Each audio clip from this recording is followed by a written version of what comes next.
Hello everyone, welcome to our channel. This is Anshri Pratap and you are here on iExamB to embrace the iExamB learning experience. आज की session में हम बात करने वाले हैं SBI PO से संबंधित हमारी इंग्लिश प्रिपरेशन के लिए वो सारे कौन से इम्पॉर्टेंट टॉपिक्स हैं जिनसे we are going to get maximum benefit in our examination.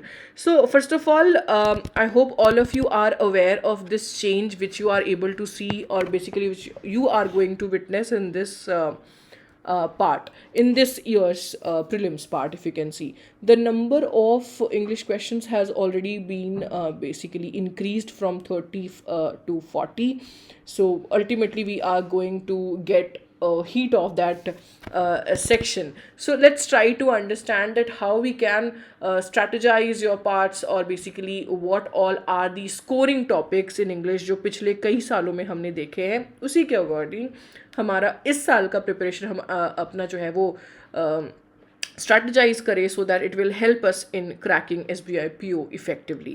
So before we jump into the topics guys, first of all ये समझना भी ज़रूरी है कि सिर्फ प्रीलिम्स में ही नहीं मेंस में भी हमें इसका जो है वो सेक्शन देखने को मिलेगा. So जब आप तैयारी कर रहे हैं तो इस चीज़ का ध्यान रखें कि सिर्फ प्रीलिम्स के लिए नहीं, एक स्ट्रॉन्ग इंग्लिश का जो फाउंडेशन है वो आपको ओवरऑल एग्ज़ाम में भी हेल्प करेगा. ठीक है, तो ये चीज़ को ध्यान रखते हुए आज का सेशन को आप आगे देखिए. तो चलिए let's get to the meat of the matter guys. Here are the top 5 English topics which you absolutely cannot ignore for SBI PO 2025. So here comes the very first topic. This is the heavyweight champion of our English section everyone, जो सबसे ज़्यादा marks carry कर रहा है. The key here is to practice active reading. जितना ज़्यादा आप active reading की हैबिट में होंगे उतना ज़्यादा ये आपको हेल्प करने वाला है. Focus on the main idea, tone and specific detail. याद रखिए, don't ever get stuck on one question. ये मेरा प्रो टिप है आपके लिए. अक्सर बच्चे ये गलती करते हैं. Don't ever get stuck on one question, move on and come back later if needed. अगर ऐसा लग रहा है ना कि कोई एक क्वेश्चन में आप फंस गए हो, या कभी कभी ना एग्जाम में ईगो में ले लेते हैं कि नहीं मैंने तो ये पैसेज पे 5 मिनट टाइम दिया है तो मैं तो सारे क्वेश्चन अटैम्प्ट करके रखूँगा.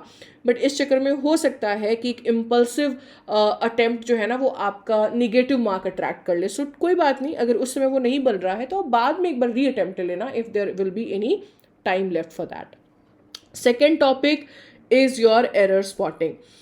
This topic is like a treasure hunt guys, obviously, except the treasure is the mark and the map is grammar rules. तो जितना ज़्यादा आप अपने कॉमन एरर्स जैसे कि सब्जेक्ट ऑफ अग्रीमेंट हो गया, टेंसेस हो गया, प्रिपोजिशन हो गया, या आर्टिकल्स की बात कर लो, जितना ज़्यादा आप इन फोकस एरियाज़ पे अगर कर रहे हो ध्यान, इस पे अगर ऊपर आपने अपनी पूरी लाइक यू कैन से कि अपनी पूरी ग्रामर की जो स्ट्रैटेजी है वो इन्हीं के ऊपर अगर अलाइन रखी है तो आपको टेंशन लेने की ज़रूरत नहीं है.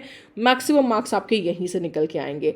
बट याद रखना ये है कि यहाँ पे आपका ट्रिक तभी काम करेगा जब आपने उसे एक्चुअली प्रैक्टिस कर रखा है, क्योंकि थ्योरी तब तक काम नहीं करेगी जब तक आपने उनको अप्लाई न किया हो. क्योंकि एग्ज़ाम में ये बहुत ईजी टेंडेंसी रहती है हमारे स्टूडेंट्स की कि हम भूल जाते हैं रूल्स या एक्सेप्शन. तो इट्स बेटर कि practice is going to make you perfect in this section guys. फिर आती है बात तीसरी टॉपिक की और वो है क्लोज टेस्ट. क्लोज टेस्ट वैसे तो मुझे नहीं लगता है कि this is a very new name in terms of your exam. But क्या हो रहा है ना कि आपके examiner they might do some experiments with the pattern. तो उसकी चिंता करने की ज़रूरत नहीं है. जो आपका बेसिक स्ट्रैटेजी रहता है यहाँ पे कि आपको एक पैसेज समझ के मतलब कॉम्प्रिहेंड करके फिर आपको लिंकिंग के ऊपर ध्यान रख के एंड देन एलिमिनेशन करते हुए अपने आंसर पे पहुँचना है, वो स्ट्रैटेजी आपकी एवरग्रीन है यहाँ पर. तो फिर से मैं बता दूं, जो ट्रिक है वो यही है कि आप कंटेक्स्ट समझें अपने पैसेज का. Look for the clues in the sentence before and after the blank and definitely आपका जो ये वाला सेक्शन है वो आराम से जाएगा. बट एक चीज़ और, don't forget to brush up on your vocabulary guys, क्योंकि उसकी जो अभी इफेक्ट है ना वो आपको आगे कई सारे क्वेश्चंस में देखने को मिलेगी. फोर्थ टॉपिक आ जाता है पैराजम्बल. नाउ रीडिंग कॉम्प्रिहेंशन या एरर स्पॉटिंग या पैराजम्बल की अगर मैं बात करूँ तो ये हर साल आया है. मतलब विदाउट फेल हो सकता है थोड़े बहुत पैटर्न ऊपर नीचे करे, बट मोर और लेस अगर आप 5 सालों के या 8 सालों के पेपर्स देखें तो बहुत हद तक एक कोई ड्रास्टिक चेंज नहीं दिखाई दिया है इनके पैटर्न में. तो समझ लो कि पैराजम्बल क्या है, एक पजल है तुम्हारा जिसमें आपको logical flow of ideas find out करना है.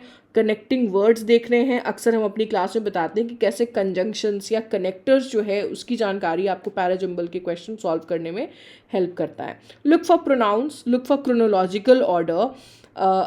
सबसे बढ़िया चीज़ तो होती है पैराजंबल को सॉल्व करने की कि आप पहले फर्स्ट एंड लास्ट सेंटेंस को आइडेंटिफाई करो।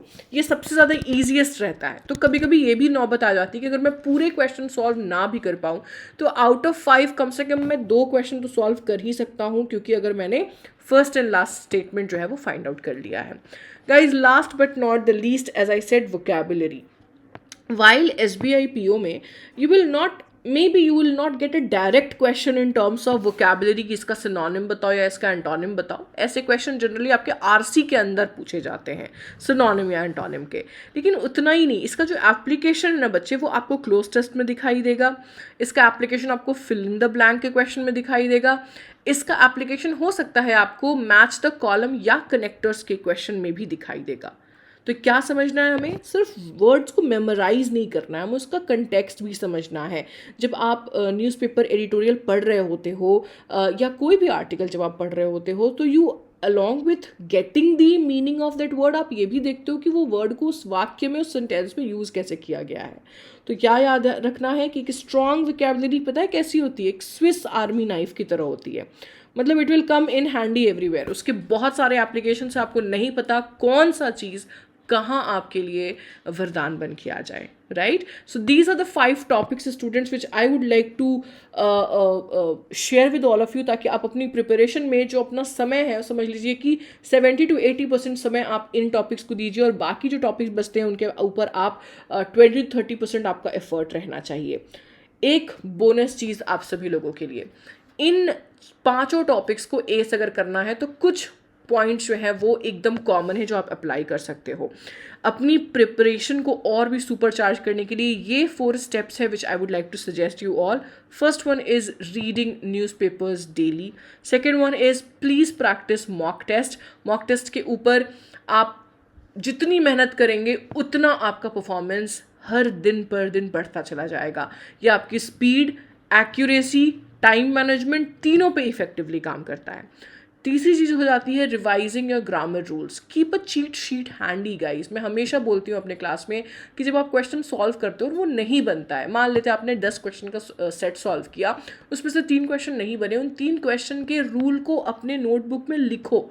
वो ही आपका चीट शीट है जो आपको अगले टेस्ट के पहले उसे देखना है।